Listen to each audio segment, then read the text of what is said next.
Hallelujah.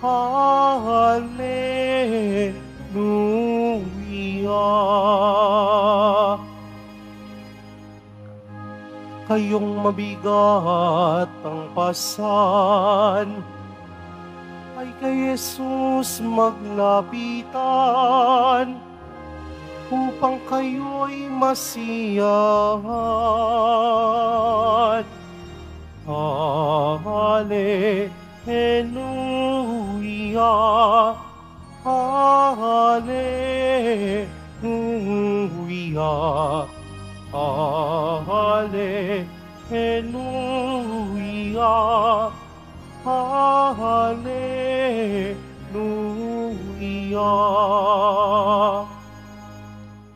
Sumainyo ang Panginoon. At sumaiyo rin. Ang mabuting balita ng Panginoon ayon kay San Mateo. Papuri sa iyo, Panginoon. Nung panahong iyon, sinabi ni Jesus, "Lumapit kayo sa akin, kayong lahat na napapagal at nabibigatan sa inyong pasanin, at kayo'y pagpapahingahin ko. Pasanin ninyo ang aking pamatok, at mag-aral kayo sa akin. Ako'y maamo at mababang loob, at makasusumpong kayo ng kapahingahan para sa inyong kaluluwa, sapagkat maginhawang dalhin ang aking pamatok at magaan ang pasaning ibibigay ko sa inyo." Ang mabuting balita ng ating kaligtasan. Pinupuri ka namin, Panginoong Hesukristo. Magsiupo muna ang lahat. Magandang hapon po sa inyong lahat. Ang mensahe po sa atin ngayon ng mahal na pong Jesus Nazareno, may kapahingahan po tayo sa Kanya. Lumapit lang tayo at matuto sa Kanya. Ang kapahingahan pong ito ay kapahingahan ng kaluluwa. Kanina ko lang na-realize habang nakikinig sa unang pagbasa, binasa kanina ni Nay Nilda, ayon kay Propeta Isaias, ang aking kaluluwa, ito pala yung eksaktong pagkakasulat. Pagsapit ng gabi, hinahanap-hanap ka ng aking kaluluwa. Diba paggabi, karaniwan, pahinga na Yan ang oras ng pamamahinga. Pero dahil sa longing na ito sa Diyos, siguro nananatiling gising ang nagsulat na ito, si Propeta Isaias, dahil nga sa paghahanap niya sa Diyos. At ang naghahanap ay ang kanyang kaluluwa. So nire-recognize po ni Propeta Isaias yung deepest longing natin sa ating kalooban. At ang deepest longing natin sa pinakahuling tuos ay ang pananabik natin sa Diyos. Kahit itanggi natin yan, kahit nasabihin natin hindi tayo naniniwala sa Diyos, o itanggi natin ang existence ng Diyos, yun po mismong pagtanggi natin ay recognition natin na naandoon sa ating isipan, sa likod ng ating isipan, nare-recognize natin ang Diyos. Itinatanggi lang natin ang kanyang existence. Yun ho naman ang ating maaring gawing pamamaraan sa pag-unawa sa mga agnostic at mga atheists.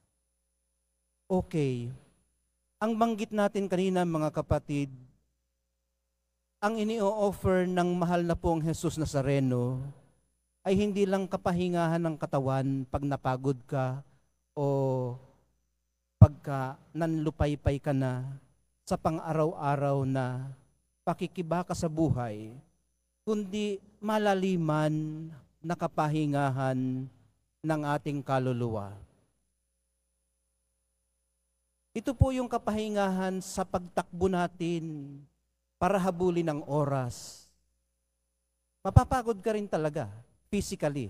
Pero yung nagdadrive sa iyo, nagtutulak sa iyo para tumakbo, para habulin ang oras, para magmadali, para sa mas marami pang magagawa, at para magnais makapag-iwan ng marka.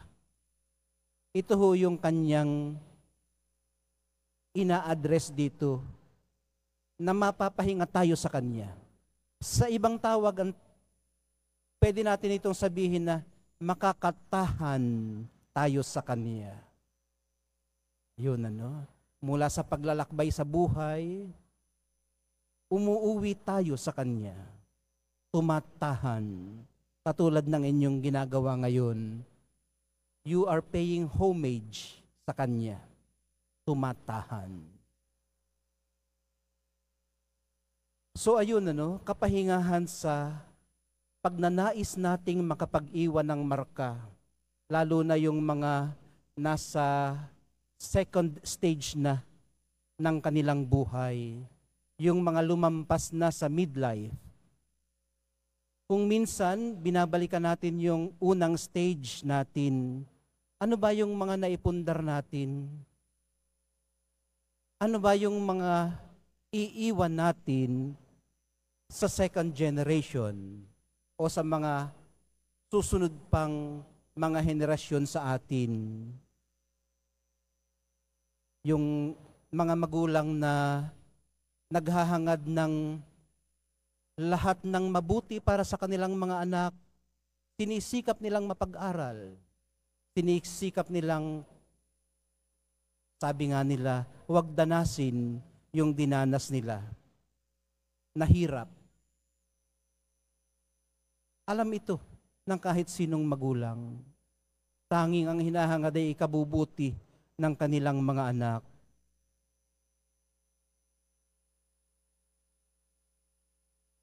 Hopefully hanggang doon, ano. Ang iba kasi, sa kagustuhang makapag-iwan ng marka, gumagawa ng sariling monumento para sa kanila na pagtatanim sila ng matatag na puno, okay. Hindi naman masamang magtanim ng puno. Pero para pangalanan ng punong iyon, mula sa pangalan mo, ay pagnanais na makapag-iwan ng legacy. Hindi ho masama yun. Yung mga building na dinodonate, kung minsan gusto natin naroon ang ating pangalan, ay kasi nga naman, yun lang naman ating konsuelo. Bago ka pa makapagpatayo ng isang building, gaano karaming pera yun mauubos mo. Makita mo lamang na nakalagay doon ang iyong pangalan, konsuelo mo na yun. Pero pag nanais pa rin yun na makapag-iwan ng marka. Ngayon, paano natin ito babalansehin? Tatanungin natin ang ating sarili, ito po ba ang talagang mahalaga para sa atin? Yung iiwanan natin. Tandaan po natin na bago pa tayo dumating sa puntong iyon na tayo ay mag-iiwan na, meron pa tayong panahon papunta doon na kung minsan ay naneneglect natin at na-overlook natin sa pag-focus natin doon sa kabilang bahagi na mag-iiwan na tayo. Sa katunayan, yun pong pagnanais natin na maalala pag wala na tayo, bahagi po ito ng pagnanais natin na maabot ang kawalang hanggan. Kaya ang sabi natin kanina, hindi po ito masama. Ang sinasabi natin na mabalanse man lamang natin, paano natin matutulungan ang ating sarili na hindi masyadong ma-preoccupy ng paghahanda doon sa wala pa nga. Ngayon, nare-recognize ni Propeta Isaias at ng mahal na pong Jesus Nazareno ngayon sa Ebanghelyo, yung pagnanais natin na maabot ang kawalang hanggan. Kaya ito po ang kanyang ina-address. Kasi nasa likod po ng bawat ginagawa natin, malaking bahagdan doon ay ang ating paghahangad na maalaala. At aware po ako na 3 beses ko nang nasabi sa iba't ibang pamamaraan para lamang bigyang diin. Pero para iuwi din ng punto na sa bandang huli, mga kapatid, nasa likod din po nito ang ating kawalang pahinga. Magtataka ka kung minsan, bakit ba parang hindi ako nakakatulog? Bakit ba parang natulog na ako, paggising ko'y parang pagod pa rin ako? Parang napaka-restless ko, ganyan, ano? Hindi ako mapakali. Wala namang dapat ipag-alala. Wala namang dapat na pagkabalisahan. Pero bakit restless ako? Hindi kaya ito ang dahilan, mga kapatid, ano ho? Na yung karamihan sa ating mga ginagawa ay dahil gusto nating mayroon tayong iwan na magiging alaala natin. Alam niyo, mga kapatid, dito po tayo makatatahan sa katotohanan ito. At sa tingin ko bilang isang paring Katoliko, dito lamang tayo makatatahan sa katotohanan ito. Tanging sa mga marka, sa paa, kamay, at tagiliran ng mahal na poong Jesus Nazareno, tayo makakatagpo ng tunay na kapahingahan. Iniwan po niya ang mga markang ito, kahit sa kalwalhatian, upang tayo po ay mayroong maabot at mahawakan, katulad ni Apostol Santo Tomas. Siya na po ang nag-iwan ng marka at iyon ay sapat na. Hindi na po natin kailangan pang mag-iwan ng sarili nating mga marka. Ang pamatok po, alam niyo ba yung pamatok? Siguro naman yung mga, para sa mga nakababata, yung mga batang naandito, kung meron, yun pong pamatok ay yung, kung nakakita na kayo ng kalabaw na nag-aararo o kahit siguro video o picture ng kalabaw na nag-aararo, yung pong araro sa likod niya, may nakakabit na pamatok sa kanya, kahoy na ganon.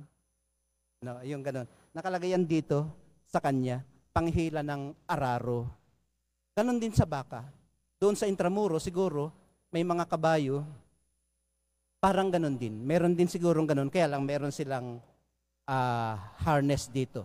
Kasi hindi masyadong matambok ang kanilang likod para sa kanilang pamatok. So yun po yung pamatok. At yun pong pamatok na sinasabi ng mahal na pong Jesus Nazareno ay gumagaan para sa atin dahil siya na po ang pumasan. Pero lilinawin lang natin, kasi sabi niya, magaan ang pasaning ibibigay ko sa inyo. Sa madaling sabi, hindi po niya aalisin ang ating pamatok. Magpapasan pa rin tayo. Gumagaan nga lamang yung ating mga pasanin sa buhay dahil katuwang natin siya na pumapasan. Ginawa po niya yun ng minsanan para sa lahat. Once and for all. Kaya po, sa Kanya tayo bumabaling. Pumupunta tayo sa Kanya para i-transcend, para hingin ang tulong niya na makayanan natin yung mga hindi natin maipapasan sa Kanya. Kasi meron tayong mga pasanin na nahihiya tayong ipapasan pa sa Kanya. Sasarilinin na lang natin, kaya tayo nahihirapan. Pero hindi kaya Kaya bumibigat lalo ng bumibigat ang ating mga pinapasan ay dahil nga pinipilit nating pasanin ang mga ito ng mag-isa. Hanggat maaari mga kapatid, ibigay nating lahat iyon sa Kanya. Sa ganito pong paraan tayo lubos na mapapahinga. Ano man iyon? Ano man ang inyong pinapasan ngayon?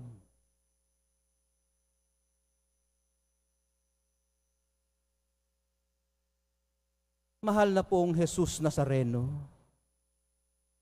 maraming salamat po sa pag-ako ng mga pasaning dapat sanay amin. Turuan niyo rin po kami ng paraan ninyo ng pagpapasan. Ang pagpapasan ng mahinahon, maamo, at may kapakumbabaan para makayanan namin ang hindi namin maipapasan sa inyo.